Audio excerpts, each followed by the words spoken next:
Hey guys, it's Kenny Clark with the Green Bay Packers, and you're listening to the Packer Fan Podcast. The Packers finally play 4 quarters of football as they trounce the visiting Titans on Sunday night. We'll recap the feel-good game of the season and look ahead to the final regular season game against the Bears.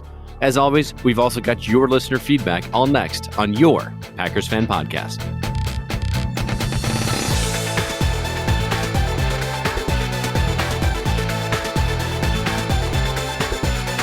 Welcome back. Glad to have you here. Wayne Henderson from MediaVoiceovers.com with you.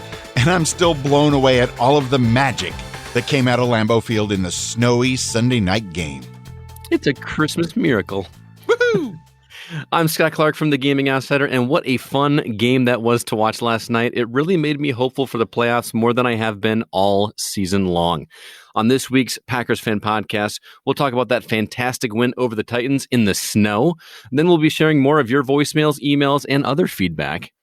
And we'll preview the final game of the regular season, Packers at Bears, including Scott's keys to a Packers victory over those pesky Bears. But in the meantime, let's dig into the game, the win over the Titans in the snow. I mean, where do we start? How about rookie running back A.J. Dillon? This game, with all the snow and everything, I think was meant for him. And he took it to the next level, getting 2 touchdowns, his first 2 touchdowns ever in the NFL, and in the same game. And, of course, doing his best to do a Lambeau leap without really thinking he was going to get to do it. That was pretty funny. The first one he just kind of tried and failed, and the second one Lazard helped him up, pushed on his butt a little bit to get up there and sit there for a second. That was great. I've been wanting to see Dillon explode this season since we drafted him, and we've seen him here or there, but it was finally good to see him shine. Unfortunately, it was because Jamal Williams was out for the game, and Jones was a little banged up as well, too. So this was his time to shine, and he really took advantage of it, which is awesome to see. Just for some perspective, he's only ran the ball 115 yards the rest of the season up to this point. But he ran for 124 yards in this game with 2 touchdowns, which was awesome to see.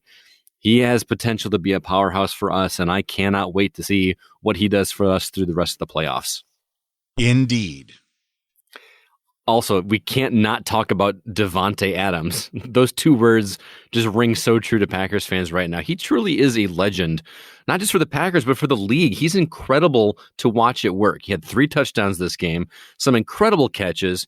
He and Rodgers truly are a match made in heaven, and it's just a beautiful thing to watch. He's also 1 touchdown pass away from tying Sterling Sharp's record of most touchdown receptions in a single season, and that is after missing 2 games this season. With 1 game to go, he could just break Sterling Sharp's record for the Packers, and I hope he pulls it off. There's just been so many records broken this year. It's great. Yes, and I do think it very well will happen next week. Aaron Rodgers, he kind of has his thumb on the pulse of various records, and hey, the way Davante Adams is playing this season, he can catch anything.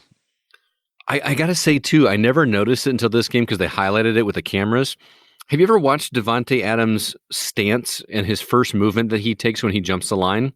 I've never seen a running back or a wide receiver do that before, where he lines up on the line with both feet together, and then when he goes to jump, instead of just darting forward, he does this deal where he spreads his feet far apart in a way to kind of throw off the defender as to which direction he's going. And the commenter even made mention of how a lot of receivers wind up using their hands within those first 5 yards, which you're allowed to do. Adams rarely does that because he is so quick off the gate and gets around that defender because of that interesting move he does. He I've never noticed it before, and I was just like, wow, how effective is that? And I wonder how many other wide receivers are going to be, copying that move in the future because it's obviously working for him. Yeah, there's going to be some copycats next season, at least trying that out. And I had never noticed it before until they pointed it out as well. Mm-hmm. He's just a special dude, and it's just one of the other pieces of the magic that works so well. Mm-hmm. Looking forward to seeing him next week and in the playoffs. And I can say that I bet having Corey Linsley back in the game at center had a huge impact on the success of Aaron Rodgers, Davante Adams, and the rest of the offense this week. Totally. I mean, the commenter at the game even mentioned that he's one of the top centers in the league, if not the top center. So having him absent was definitely noticeable, and it's good to see him there and see him healthy. So we are in this final stretch, obviously, where we need the team as healthy as possible. And knock on wood, things are looking pretty decent on that front. Let's just hope that we can carry that through and hopefully have that first round bye to really rest up any remaining players that are out due to injuries so that we can just go full steam ahead once the first round of the playoff starts.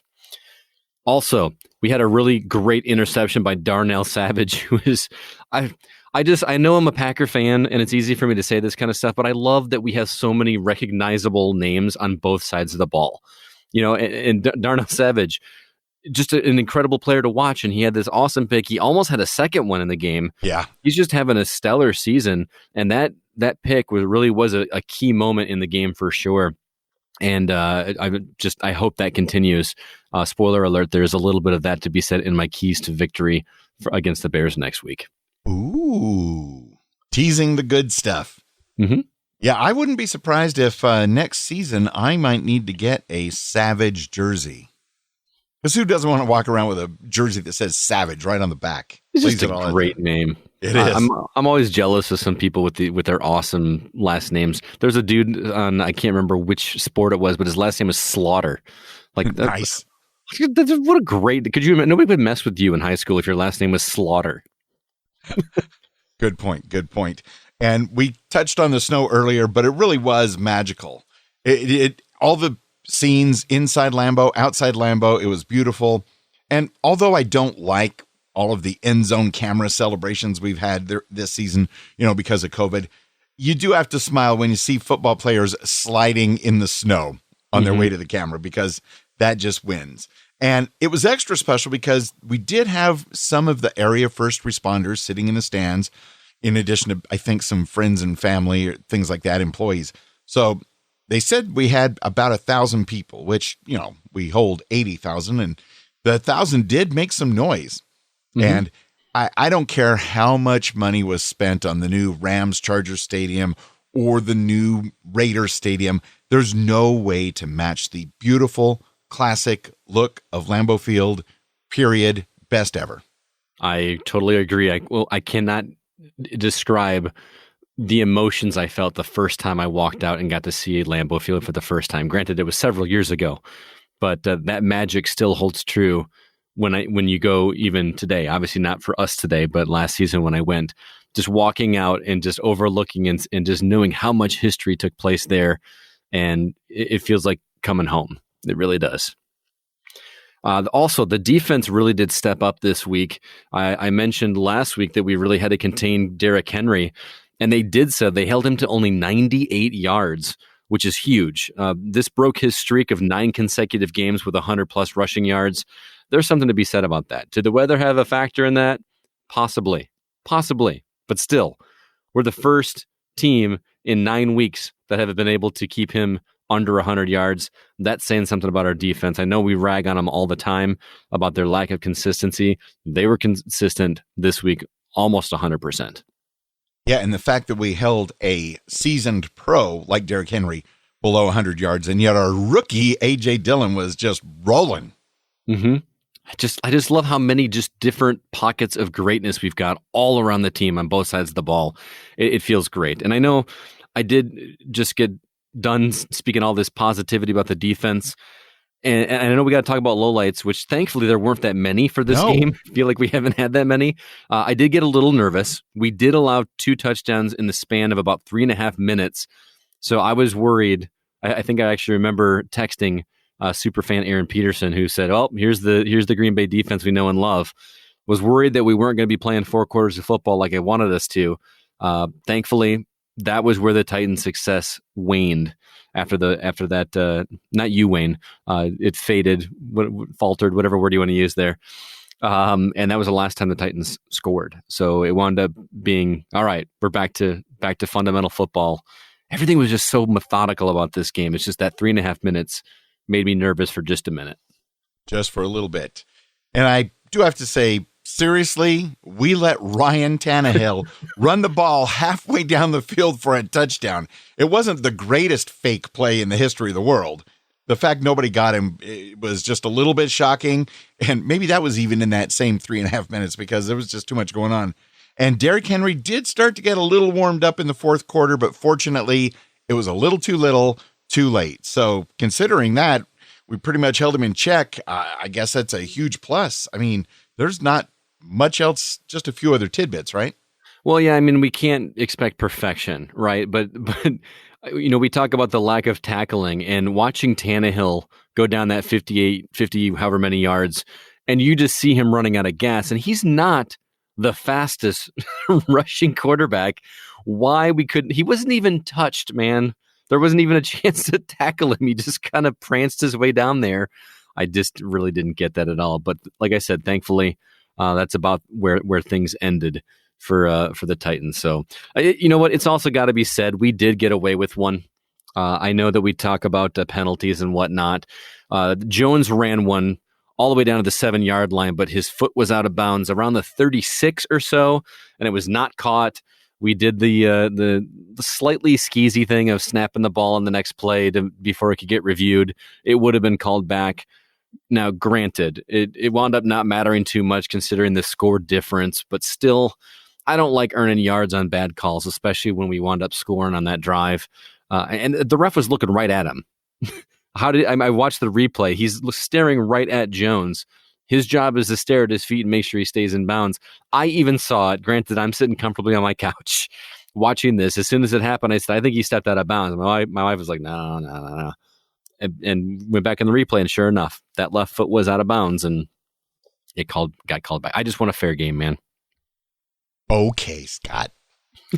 Now, they did have, the snow was kind of shoveled off those areas of the lines, but maybe the snow that was just on the other side kind of confused the ref. I don't know. Yada, yada, yada. I think even if it would have been called back, we were rolling. We were going to score 2 plays later. So the score of the game was going to be about the same. I see your point, but in the end, we won by so much that it doesn't really matter. But I did see somebody, I don't know if they were a Titans fan or a Bears fan on Twitter afterwards, replied to one of my posts saying, yeah, the refs pretty much gave you that game. I go, really? The 40-something points, they just gave them to us, Scott. It was a gift. There was a couple other calls. There was a offsides call that clearly wasn't offsides. Oh, that must have been worth 3 or 4 touchdowns right there.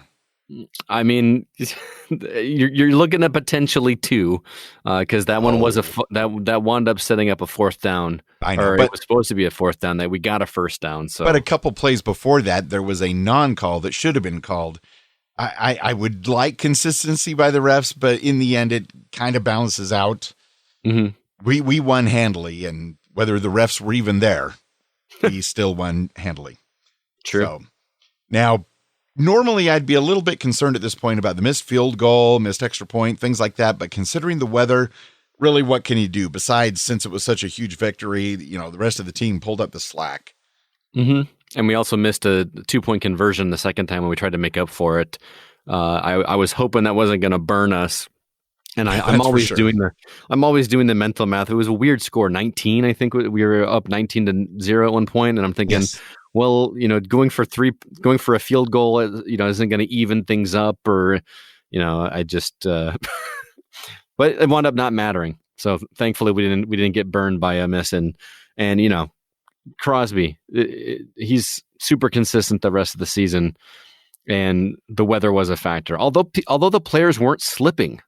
I really was expecting to see a lot more slipping, but it looked like everybody was just solid on their feet throughout the entire game. The magic of the heated field, possibly. Is that what it is? And just better cleat technology. I don't know. In other Packers news, we have to give some condolences to the family of Kevin Green, who unfortunately passed away. I believe he was 58 years old. If you're not familiar with Kevin Green, he used to play linebacker for the Panthers, Steelers, Rams, and 49ers back between 1985 and 1999. But where it matters for the Packers fans is he was an assistant coach for Green Bay from 2009 to 2013, which included their Super Bowl 45 victory over the Steelers. And the Packers paid tribute to him before this game, had him up on the scoreboard for a brief minute before the game started, which was a nice touch. Yeah, Kevin Green was a beast. He was the original long blonde-haired sack master. Yeah, right. I actually saw him play with the Rams quite a few times when he was with them way back in the day when they played at Angel Stadium, which is a weird place to see a football game on a baseball field, but whatever. And then, of course, like you mentioned, the Super Bowl 45 victory, he was pretty pivotal at that point when Clay was just trying to figure some things out, and he made that famous speech on the sidelines like, now is your time. It's time. Mm-hmm. And then I think it was the very next play, Clay pretty much took the game over. So rest in peace, Kevin Green. Far too young to be done. Absolutely. Let's move on to our listener feedback. Just as a reminder, our voicemail line is area code 920-3PACK-GO. Or from anywhere in the world, you can send your voice messages to feedback@PackersFanPodcast.com. Just make sure that you get it to us by midnight every Sunday night, at least on the days where we do play on Sundays. Wayne, take it away, man. 12-3, baby. I like the way it looks on us. This is Pete, by the way, joined by Megan. Sure you'll hear from her shortly. We are thoroughly enjoying the number 40, not because Aaron Rodgers is 40, but because that's the number of points we just hung on Tennessee. And what a well-rounded game. Offense, defense, we'll get into individual statistics momentarily, I'm sure, but it felt like a very robust performance, I guess is the word I'd use to describe it. Aaron was clicking. Devontae was clearly clicking. A.J. Dillon, talk about a late emergence. Excited to have that guy on our squad. And then the defense, yeah, I mean, you can't say enough. You know, a few blips here or there, but pressure on Tannehill was good. The secondary was good. Darnell Savage was stellar, per usual. And just one that you hang your hat on. Look forward to next week. He said literally 98.5% of what I was going to say. But he covered all the bases. Seriously, that was an awesome game. It was really, really fun. Well-rounded. I will steal from him and say that was like championship caliber team football. Every aspect. I mean, special teams, I don't know. I'm starting to agree with all the haters. Not like I don't hate them, but I'm like, they could use some improvement. But honestly, it was like all around team effort, and it was really awesome. And it's a good day to be a Packer fan. Yeah, I mean, okay, I need to say a little bit more accurate information. So A.J. Dillon, we got him involved. I don't even think they thought he was going to do as much as he did, so they just kept going with it. I mean, he's insane. He's so thick, and oh my gosh, he can run through a cement wall like Jamal. I don't know if he can dance the same way, but we miss Jamal. And I'm going to get cut off pretty soon, so I should wrap it up. But it was cool to see them involve him and Kayvon Austin. And yeah, the defense, it was awesome that Henry got I don't know, not a whole lot. And the guys up front, they were good as usual. 12-3. Let's keep it rolling, boys. Let's go. Go, Pack, go! Go, Pack, go! Go, Pack, go! Woo! Bring on the Bears, baby. Let's go! Pete and Megan, 12-3, baby. So good to hear from you and getting super amped up at the end of the call. Yes, we are ready for the Bears because we are a well-rounded team right now. Robust, as they said. What do you think about that? Robust. I like that word. I haven't used that word outside of how to describe coffee in a long time, but I think it's very apt here. And 12-3, just sit and think about that for a minute. How do you think LaFleur feels right now? His second year coaching the Packers, and his record is 12-3, potentially 13-3 next week. That's just amazing. He's got to be feeling fantastic, and definitely going to go down in the history books as one of the best starting head coaches for the Packers or any team, really. So yeah, kudos to him. Great day to be a Packers fan. And yeah, I think A.J. Dillon could pretty much run through a cement wall. Well, not only that, but Megan mentioned that he doesn't know if he can dance like Jamal Williams and Aaron Jones can. I think he proved that he can. He had a couple cuts where he was not quite doing Barry Sanders level of juking, but I see a lot of potential there. I really am excited about the possibility of Dillon. He's fast, he's huge, and he can cut. So yeah, let's keep trying that. Megan, I do hope you had a great birthday. I have a feeling you did because of the special message I saw you post that Pete set up to have Jamal Williams, the Jamal Williams, send you a brief happy birthday video message. Oh, wow. Did it do like a cameo kind of thing? Exactly. I mean, that's thinking outside the box. That's a great birthday gift there. That is. I like it. Wayne Scott, Art from Texas. Man, what a game. I tell you what, our corners, the defensive backs, they've been doing great. Last week, this week, Kevin King, Amos, Savage, all of them have been doing great. Today, our defensive line stepped it up. The linebackers, the whole defense did great. Adams, of course, had a great game. Running backs, Aaron Jones, A.J. Dillon. Oh man, it just worries me what's going to happen now with Aaron Jones's contract coming up to expire. I guess. I hope they keep him, but I don't know. I've heard there's talk that that we can't afford him, but we'll see what happens.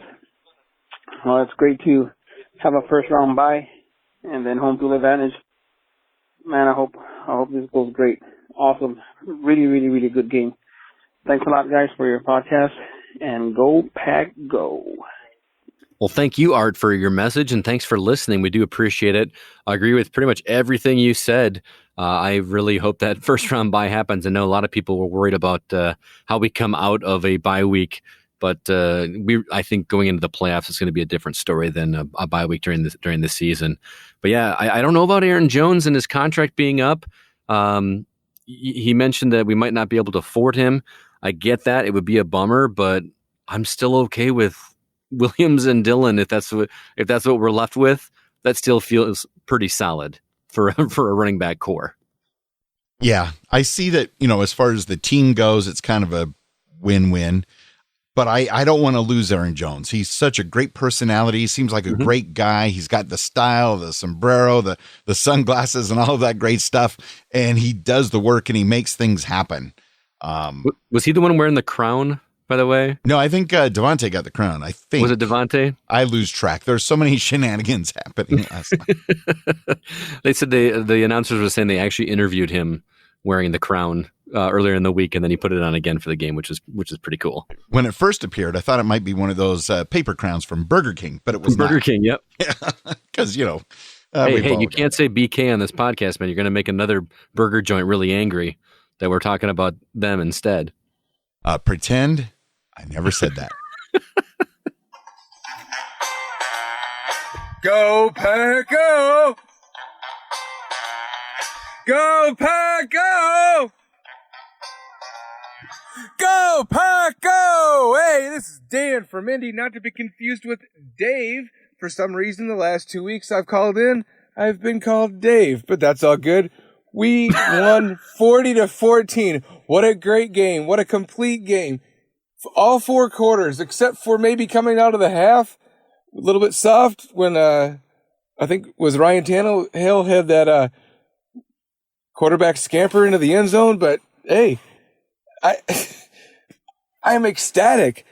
What if I were to tell you that one running back was 6'3", 247, ran at 23 for 98 and 0 touchdowns, and the other running back in his first appearance as a starter was 6', 247 also, ran it for 21 for 124 and 2 touchdowns. Now, which one would you think would be Derrick Henry? Probably the one with 2 touchdowns? Nope, it was Corey Dillon. I called it last week. I wanted to see more of him, especially as this weather gets colder, and he delivered, especially with the injury to Jamal Williams and Aaron Jones. I think he was injured a little bit too, but Corey Dillon delivered. He pounded that rock. How many times does a Packer running back get over 100 yards in the recent seasons? It's not that often. So to see one come off the bench like him and just deliver exactly what we needed in this type of game situation with the snow and the cold and the frozen tundra of Lambeau Field. Loved seeing it. We are still the number 1 seed. It's not locked up yet. We still got to beat the Bears. As long as we beat the Bears, and that should be no problem because, as always, and as everybody knows, the Bears still suck. So we'll see what happens next week. Also, Robert Tonyan, he still leads the NFL, or is tied in the NFL for the number of touchdowns for a tight end. He's tied with Travis Kelce. Let's call him Touchdown Tonyan. What do y'all think? Love the show, always. Wayne, you're doing a great job. Scott and Troy, love you guys.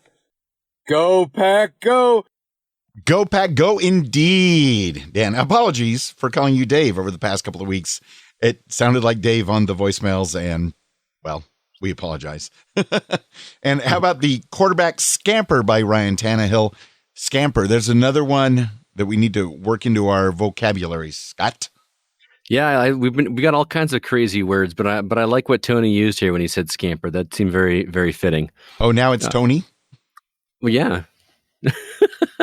No, Wow. but I also really like what Steve said about the comparison of the 2 running backs, Derrick Henry. Steve? And What are we doing? As you can see, Dan, it's all Scott's fault. No, but when he did the comparisons about when he said the numbers, who would you think was which? You would assume that the numbers that Dylan got would have been Henry, and it would have been the other way around. That was great. So Barney, I really appreciate the call. Thanks so much for calling in and for being patient with us with your name. But hope you have a lovely New Year. Wow, Scott, just wow. And reminding us, Touchdown Tonyan didn't actually get a touchdown this week, which was surprising because I thought everybody was going to get a touchdown. But he had a killer catch, though. That was very good. That was very clutch. And he lumbered down there for a while, and it was I love watching that dude play. And he's got the kinesio tape on there. He's got a great design with that. And the number 1 seed not locked up just yet because you can't count on the Rams to do anything when you really need them to. Right. Thanks, LA. Yeah. Well, thanks for the call, Billy. Really appreciate it. Go, Pat! Go! Go, Pat! Go! Hey, guys. Andre in LA. Boy, did I need that victory yesterday because I got destroyed in Fantasy League. I was one of the poor, unfortunate souls who went against Kamara, who scored like 53 points in his game. Goodness, he destroyed me. Anyway, the defense, the team, what a Packer victory yesterday. That's what I wanted to look like through the playoffs. The defense shows up, did a great job against the run, great team running. I mean, A.J. Dillon, whoo, he's thick too. Goodness. Looked like a bowling ball just knocking everybody over. Aaron Jones was great. Aaron Rodgers, I mean, we can't think of enough things to describe his performance yesterday. I mean, he was almost perfect. I mean, he threw the one interception, which was really just a great play by the defense. But, man, what a game. Davante Adams, I mean, people are now starting to question, why is he not the best receiver in the league? I mean, he's leading the league in receptions, yard per catch, touchdowns, I think catches as well. Number 85, Bobby T, finally remembered his name, but he had a good game as well. Just Sullivan, great interception early in the first half. I mean, just a full, complete Packer victory. The offense looked incredible. I hope to see more of that. My fantasy football season is over, unfortunately, but still, I'm very happy for the Packer victory. I think if we beat the Bears next week, we get the number 1 overall seed throughout the playoffs. We get the bye first week, so it's looking really good. It's looking like, maybe this is finally our year. I'm trying to stay positive through what was a very dark year for a lot of people, but love it. It brought a lot of joy to my face, hopefully to the Packer faithful. Oh, happy late birthday, Meg. I forgot to say that.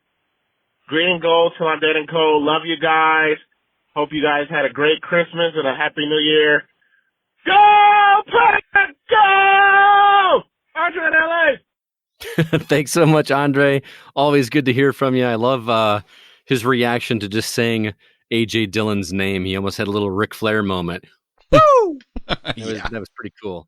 Aaron Rodgers almost perfect. I forgot about the interception. I should have mentioned that in our downside. It felt so inconsequential at the time because we were just so far ahead. It didn't really matter.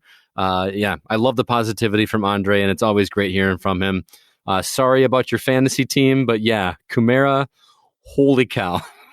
We'll talk about that a little bit later.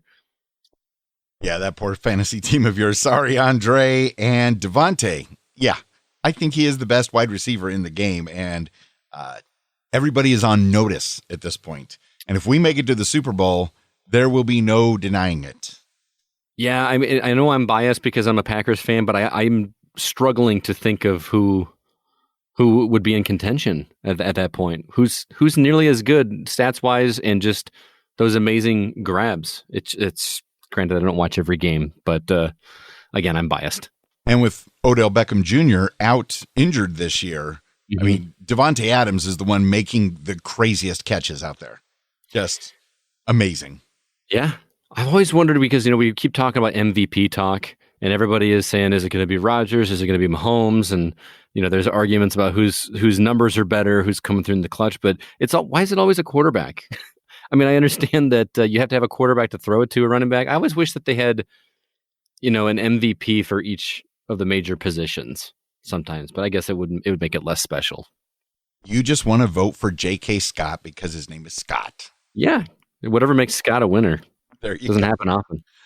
On our weekly poll in our Facebook group at PackersCommunity.com and on Twitter at Packers Fan Pod, posted this question. What facet of the Packers will be most effective at beating the Bears in Chicago on Sunday? Will it be our passing game? Will it be our run game? Will it be our defense? Now, I know you probably have something about it in your keys of victory, but your gut reaction, Scott. My gut reaction, which again will be echoed in my keys to victory, is actually the defense, especially because the Bears quarterback position has been shaky leading up to the past 3 weeks, and I think that's really where we're going to shine. Is keeping that contained, keeping them off the field, and putting the ball in Aaron Rodgers' hands to put us ahead. So I think the defense is going to be the biggest factor because we know that the passing game is going to be great. We're pretty certain that the running game is going to be great. The biggest question mark with us has been our defense, which hasn't been nearly as consistent. So that's going to be the factor. Well, speaking of the Bears quarterback position, you said it's been shaky the past few weeks. The Bears quarterback position has been shaky since 1986. Fair enough. Okay, just laying it out there. What about you, Wayne? For me, I think what's going to be most effective is maybe the cold weather woke them up. I think it's going to be our defense as well. That they are going to make Trubisky or whoever they trot out there when they pull Trubisky out, they're going to make them pay. But the voters, the Packers Fan Podcast voters, 39% said our passing game and another 39% said our run game, whereas 22% said the defense. But what's interesting is on Twitter, the passing game won by a huge margin. But in our Facebook group, our run game won by a huge margin. And then in the end, it all evened out. It's magic. That's interesting. Well, we had some comments on the poll as well. First off, Bill said run game and clock management. They kill it in that category when they needed to tonight. This offense is dangerous. And if the defense can play like they did tonight, holding the number one scoring offense to under 14, this team could be unstoppable. Very well said, Bill. Also, Stefan says, keeping ahead of the sticks however they can is the most important. Control the ball and the game script just like tonight's game. I like that as well. Oh, and David said, I want to say the run game, but they've got Akeem Hicks in the middle, and he's a difference maker. They didn't have him last game, and I think he'll make a difference this time. Oh, very good call. We've also got some emails that came in from the Packers Fan Podcast community. First off, hey, Wayne and Scott, CCR from Green Bay, Wisconsin. What a great game. We fired on all the cylinders. One big thing we saw was A.J. Dillon having 2 touchdowns. Yep, A.J. is a big running back. What a great defensive game for the Packers with a few sacks. All in all, we are ready for the playoffs, and no matter what, the Bears still, well, you know. Go Pack Go, bleed green and gold till dead and cold. Caleb, Kathy, and Roy Fisher. We also got an email from John Sawa, and please forgive me if I mispronounced your last name there. He's in Indianapolis, longtime listener, first-time emailer. What a great finish to the holiday weekend, watching the green and gold dominate a playoff team on the snow-covered Lambeau Field. On top of the Packers winning big, I'm in the midst of my fantasy league championship and have the Rodgers-Adams combo, which will carry me to the trophy. I love it. Hopefully, number 12 and number 17 can carry the team to a 5th Lombardi this coming February and provide a great start to 2021 after the unfortunate year we've all experienced. There's been a lot of talk about the Packers not playing a complete game all year, but I think we finally did it.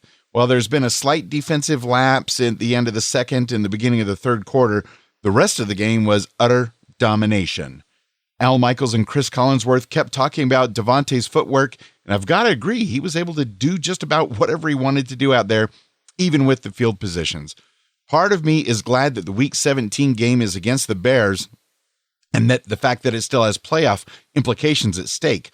While it would be nice to have the number 1 seed wrapped up, I think playing a meaningful game against your biggest rival and winning the game would provide great momentum going into the playoffs. The Packers will still have the bye to rest and prepare for the divisional round. I'm always concerned with the off week, and winning this game versus Chicago will springboard us towards bringing the Super Bowl back to Titletown on the 10th anniversary of the win over Pittsburgh in Super Bowl 45. It would also likely knock the Bears out of playoff contention, which is never a bad thing. Keep up the great work, Packers Fan Podcast. Looking forward to the episode every week. Go Pack Go, John. Awesome. Great to hear from you, first-time emailer. And after we beat the Bears, we'd love to hear some more of that good smack talk from you.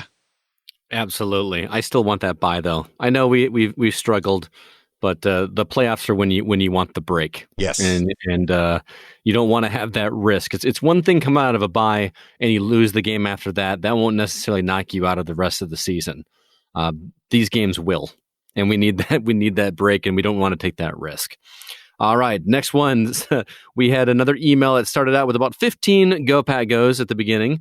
And this person goes on to say, I had to begin by saying how impressive Andre from LA was on the podcast with all his Go Pack Goes to begin his voicemail after the game with the Panthers. Scott, what was it like on your end hearing Andre's voicemail and hearing all the Go Pack Goes that he managed to shout out? I'm pretty sure you could hear me laughing in the middle of the recording. That was quite hilarious. He goes on to say, how impressive is it that the Packers had a high-scoring victory over the Tennessee Titans that has a high-scoring offense of their own? The Packers never trailed against the Titans. That's a really good point. While the Packers didn't yet get to clinch the number 1 seed, they have to do it against the Bears. This is Stephen Verheeren coming to you from Palace Park, where the hometown Chicago Bears still, It is hard to believe that we only have one game left for the regular season, but what a fun season this has been. And the good part is that it will go on into the playoffs. Scott, are you ready to sing a Frankie Valli and the Four Seasons in falsetto with the lyrics rewritten to one of their songs to be Packers related? Also, when can we hear it? That is to be determined, Stephen. We have no idea. Nobody's written lyrics yet. I'm going to rely on Wayne probably to do that. And I got to find a karaoke track. That's not going to be fun. Acapella. My falsetto is not strong. I'm just going to tell you that right now. That's why we're having you do it. Stephen wraps up and says, I'm about to check out for now and getting down there for my final words for 2020. I would like to wish all the listeners and Wayne and Scott a happy and safe New Year's and New Year's Eve. And then he goes on with about 12 more Go Pack Goes. Thanks, Stephen. That's a lot of Go Pack Goes. There's never enough Go Pack Goes. And it is very hard to believe that this is the final regular season game coming up because, when the schedule first came out in the middle of the pandemic and the talk about that we were going to try to have a full football season, we didn't know if it was going to be able to happen. And then, of course, around week 3 or 4, when teams were, testing positive and they had to reschedule games from Thursday to Tuesday to Monday to Sunday afternoon to Thursday night, midnight, whatever, things were a little iffy, but it's happened. Mm-hmm. I was actually thinking about that last night when I was watching the game. And I know that you brought up this question at the beginning of the season, but I'm pulling my Wayne Pollyanna-ism right here and just assuming that we're going to win the Super Bowl. But if that does happen, how do you feel now about the idea of a team winning the Super Bowl in the middle of a pandemic? Does that win deserve an asterisk behind it, or is it still just the best team won? I still think it's the best team won. If there's any sort of asterisk, it's just because it's been such a crazy year. Not the same type of asterisk for the team that, won the Super Bowl the year of the strike and, shortened games and replacement players and all that nonsense. I don't think an asterisk is needed. Maybe just a little footnote saying, by the way, this is the incredible year that we didn't think an entire football season was even going to happen, with or without fans.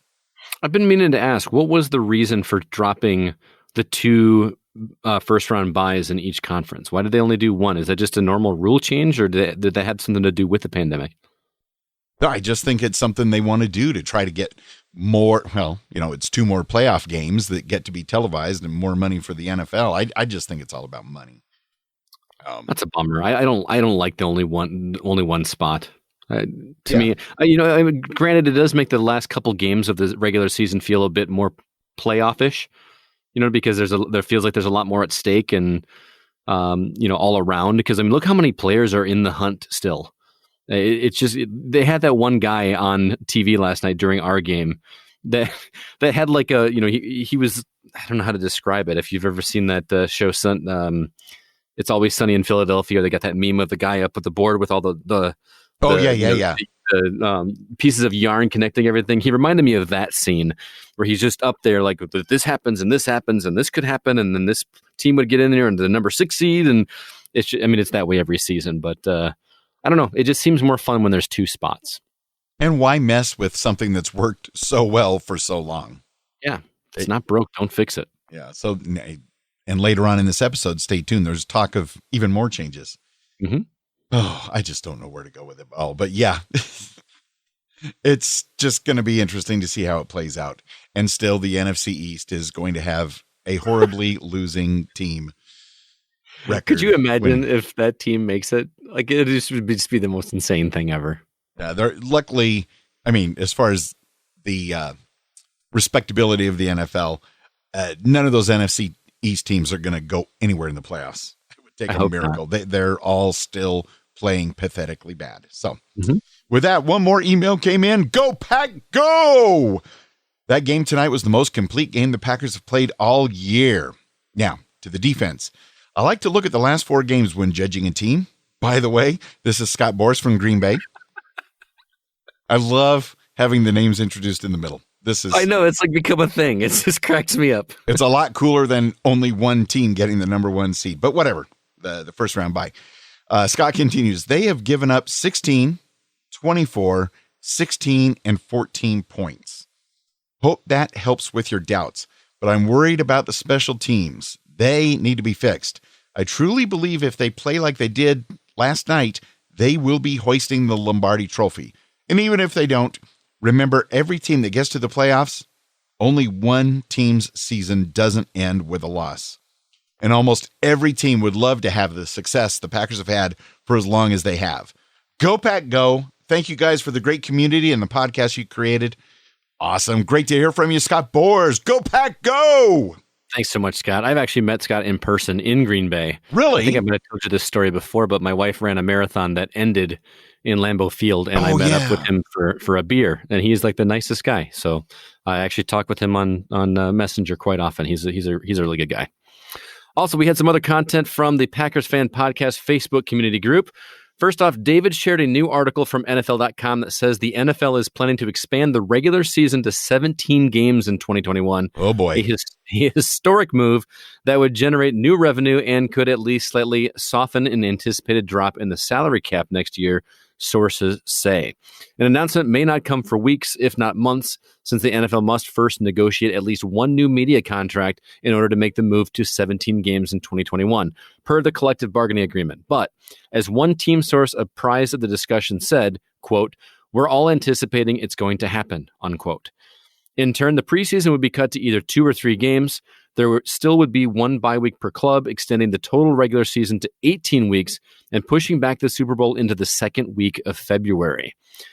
What do you feel about that, Wayne? I kind of get the idea from the look on your face that you're not happy about this. Again, they're messing with success. I know they want to make more money. I don't know if they're going to successfully get this past the players union. I know that they're, going to cut the preseason games, which they might as well either way. But this just seems weird. It's strange that every team's still going to have a bye week, because now we're going to have an odd number of weeks, an odd number of games, and still a bye week. It's like, if they're going to do this, maybe get rid of the bye week. I don't know. The bye week's a fairly new thing. I like it when we get it, but it sure makes things complicated. And then, of course, it's going to push back the Super Bowl to. I just don't know. I can't see it. What do you think, Scott? I just like I said before, if it's not broke, don't fix it. I wish that I know we're going to hear from Troy in a second here, but Troy had a whole different way to do the season that I always thought was way better. And NFL, if you're listening, go find that wherever he's got that written down or recorded or whatever. That's how the season should be done. It's just so weird. And I know that I'm anal retentive or fastidious in nature, but the odd number of games in a season just bothers me. I'm one of those guys that has to turn the volume on my stereo up in increments of 5 or on the remote. I can't, it has to be in a 5 or a 0. So 17 games just really annoys me for some reason. It just seems silly. I mean, granted, it's going to be the same amount of games. I would rather have more games to watch week to week that I care about instead of 4 preseason games that I may turn on for background noise but not really pay attention. So in that regard, it's going to be nice to have more football on, but still. And speaking of Sir Troy, he shared a few final stats about the Titans instead of the Packers. Derrick Henry, 23 attempts, 98 yards, averaging of 4.3, which is still pretty good.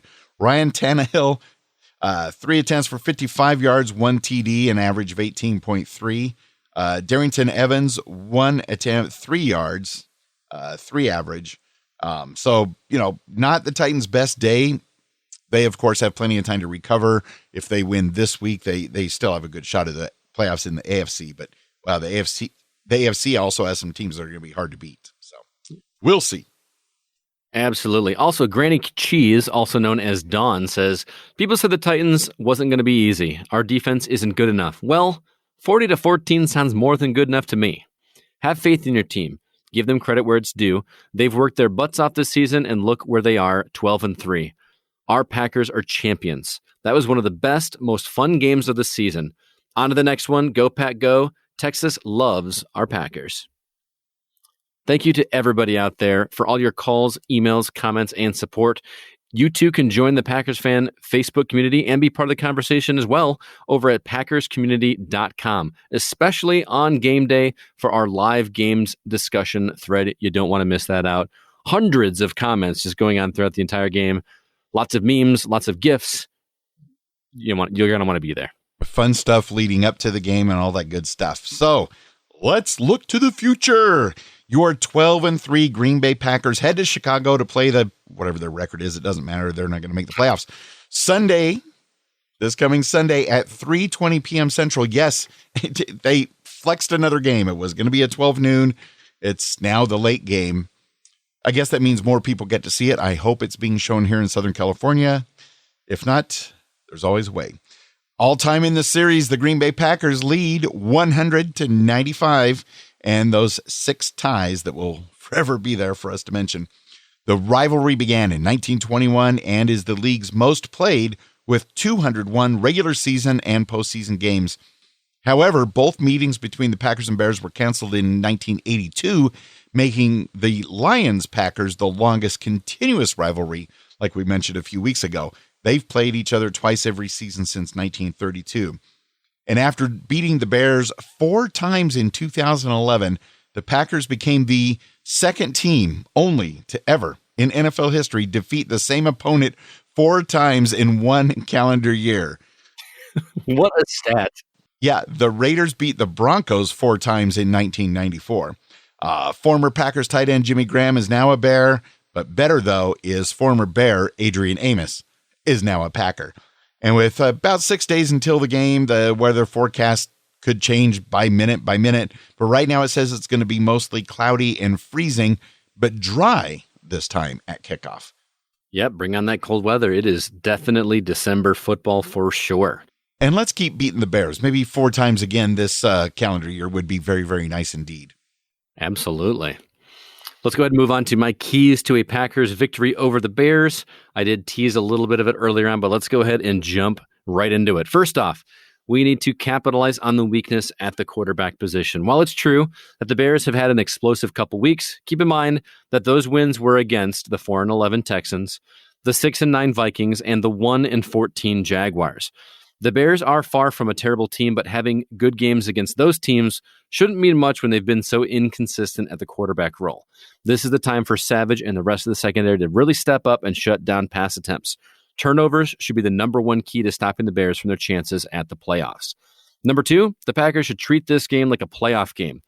Unfortunately, the Niners play the Seahawks at the same time as the Packers, so we won't know if we need to win this game for the number one seed in the NFC until about the time we're finishing up the game, which means we have to play as if we're deciding our own fate. Sure, we could still get that first round bye if the Niners somehow reign victorious, but that does seem pretty unlikely if I'm being honest. It could never happen. That's what I'm supposed to say, right? That's never going to happen.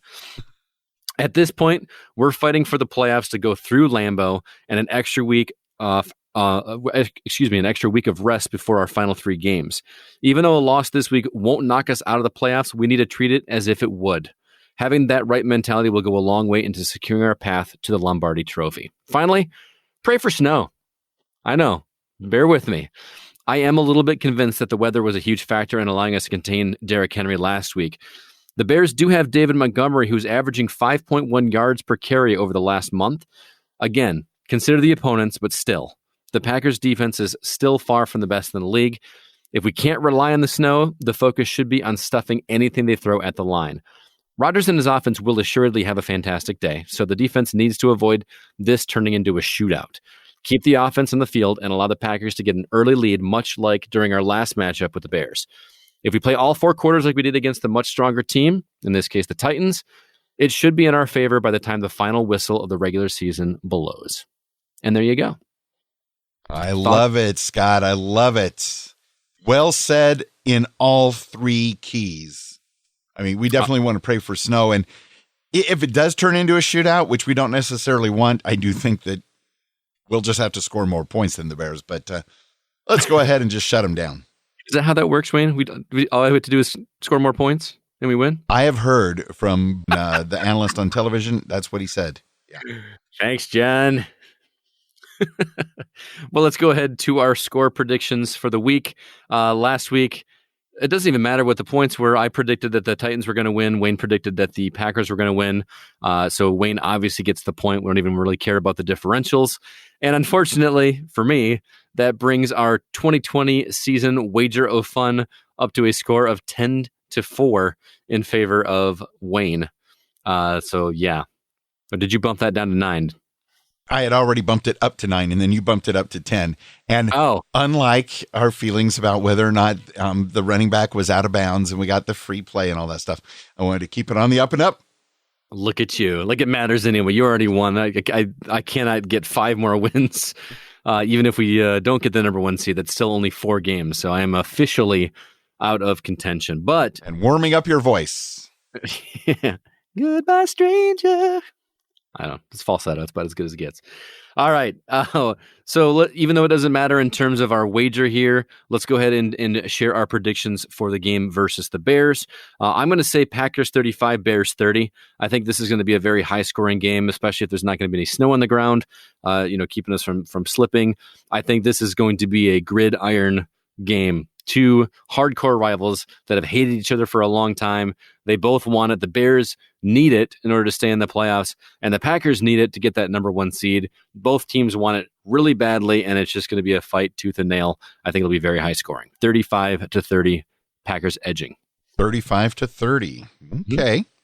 And I do think that it's going to be, a bit of rivals. And as it gets near the end of the game and the Packers are leading and the Bears see their season going down the tubes, things are going to get chippy out there. So we got to, protect all our players from injury. I do think the Bears are going to get some garbage time touchdowns as we start celebrating the number one seed.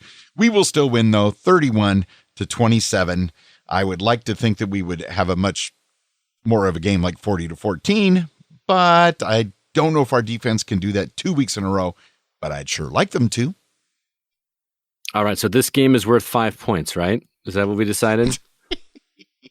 No Bears game. The Bears might get 5 points. Okay. We had some other surprise NFL happenings in the rest of the NFL. First off, the Washington football team released Dwayne Haskins, their first-round quarterback pick from 2 years ago. He had been previously demoted to third string for a while now.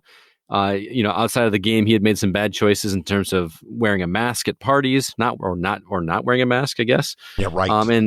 And his numbers simply haven't been there. He is officially on waivers, which is crazy. That was a first-round quarterback, and they just put him on waivers. Yeah, and like you said, it was just 2 years ago. Yeah, very, very recent. So yeah, and that just happened this morning. That was pretty shocking. Mm-hmm. For me, the thing that really stood out, aside from the beauty of the Packers' victory over the Titans, was the fact that the Miami Dolphins, Ryan Fitzmagic, he does it again. That game, the final 8 or 9 minutes was just back and forth. And just when you thought the Dolphins weren't going to win because the other team scored and left them with 19 seconds, Fitzmagic, he made a great throw that, with or without the penalty, was a great throw and like a 40-yard catch. But he was getting face masked seriously. In the middle of his throw, his head is almost all the way turned around, and it was still right on target. I mean, the guy's a beast sometimes. Not all the time. Stay on target. And then, of course, the 15 extra yards for the face mask. It gave the Dolphins easy. They win the game. And it was just fun to see, because I don't want to see somebody get face masked, but the fact that his head was turned all the way around, there's no way he could see the receiver, but it was right on target. Fitzmagic. Could the Dolphins make it to the Super Bowl to play the Packers? Oh, that would be interesting. It's going to be one of those plays that's going to be highlighted a lot. Kind of like last year when Mahomes threw that no-look pass. Remember that one? I think I saw that play on ESPN more than any other play. I feel like that one's going to be talked about for quite some time. And I know Andre mentioned it already, but how about Alvin Kamara scoring 6 rushing touchdowns on Christmas Day? That, by the way, tied the NFL record set by Ernie Nevers back in 1929 when the Cardinals destroyed the Bears. It's the last time that's happened where a running back scored 6 rushing touchdowns in a single game. I was secretly hoping he was going to get a 7th, as much as I wanted the Saints to lose that game. You just want to see that happen on Christmas Day. That would have been a very memorable thing to see. I wanted the Saints to lose, but I think Kamara had the magic green and red cleats in honor of Christmas, which I guess he might get a fine for whatever. It doesn't matter. But that's a lot of rushing touchdowns. Now, of course, we mentioned this before. Coming up on New Year's Day, just a couple days from now, there's finally a new episode of Doctor Who, and I'm going to be talking about it with my co-host Jada and several other Whovians on my Don't Blink podcast, which you can find at don'tblinkpodcast.com. Also, if you love video games as much as I do, I have another podcast called The Gaming Outsider, where we chat about my favorite hobby each week. Yes, there is something out there I love more than football, believe it or not. This week, we are talking about New Year's resolutions for 2021, what goals we're setting for ourselves as we head into the new year. That will be an interesting discussion. You can also hear me talk about my experience finally playing a game that I've been wanting to play all year called Ghost of Tsushima, which is turning out to be one of my favorites of the year.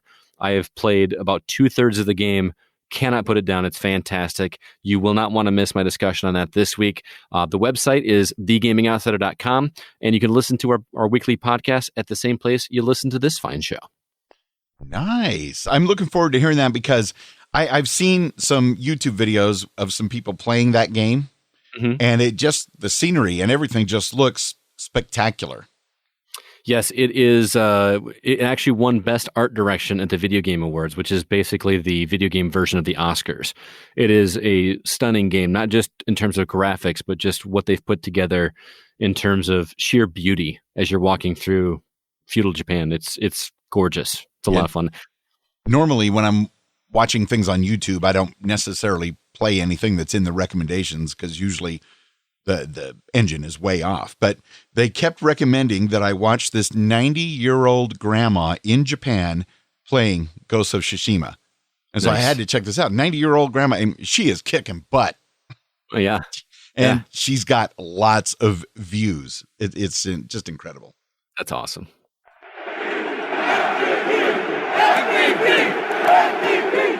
As you know, we do the value for value model here at your Packers Fan Podcast, if your budget does allow it. You can even get cool Packers Fan Podcast swag at some of the higher support levels. You can look for details on that at patreon.com/Packers Fan Podcast.